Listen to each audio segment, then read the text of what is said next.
I spent over 6 months preparing for my TEDxOxford speech earlier this year in February, and last month I received an email saying that the entire recording of the conference and all of its backups were lost. I had spent over 6 months preparing for this thing, and there is absolutely nothing to show for it. And so when I heard of this news, I was in literal tears. And so what I wanted to share in this video is, well, how have I been dealing with this huge failure after all of the effort that has gone into it? And hopefully this can help someone out there as well. The first thing that had happened when I had found out about the news, besides the sheer shock of the situation, was that I called up one of my colleagues and I was just like, hey, this is what's happened. And then he asked me, well, what are you going to do about it? Well, I was like, okay, well, I would like to ask for a re-record. I would like to find another way to still make the most of the script and the work that we put in for it for 6 months. And what was interesting to me is that he was actually quite shocked about that response, because in a situation like this, a lot of people would be, quite distraught, which I was, but in being a state of inaction, not being able to do anything with that. Whereas in this situation, I guess after so much practice or situations where I have been challenged, that was the immediate thought. And so that I was really proud of myself for actually being able to do that in such a situation, because I have not been hit with something as hard as this in a long time. And I am only going to expect that things are going to get harder. So the thing that really is helped me through this is I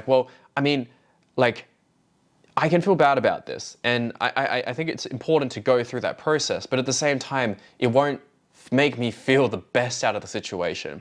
The best thing that I can do is to work my way out of this situation. And I think that's one of the interesting things about it as well, is that in some ways, work can allow us to reduce stress because it's reducing the uncertainty of what's going on, which leads me on to my second point, which is that there is a sheer amount of uncertainty right now about what is going to happen about this situation. For example, I received a message about 2 days ago saying that there may be a potential re-record that is being organized by the speakers themselves, because it's been very, very challenging to get this reorganized, a lot of logistics with it. But the re-record date is in Oxford in 7 days. And I'm in Melbourne, Australia, very far away.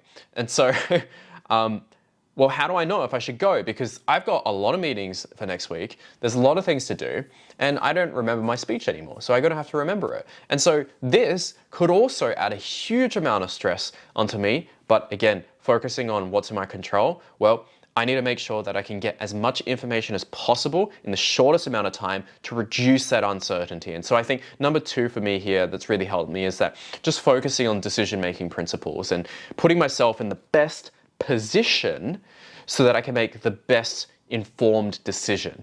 And so how do I put myself in that best position? Get as much information as possible. I'm talking to different members of the committee, people on the governing board of this as well, other speakers, other people who were involved in the organizing of this event, so that, well, no matter what happens, I would have done my best. And I think that's also what really helped me with dealing with the shock of the recording being lost, is that in the event and the lead to the event itself, I had also done everything that I could to make sure that it would go as well as possible.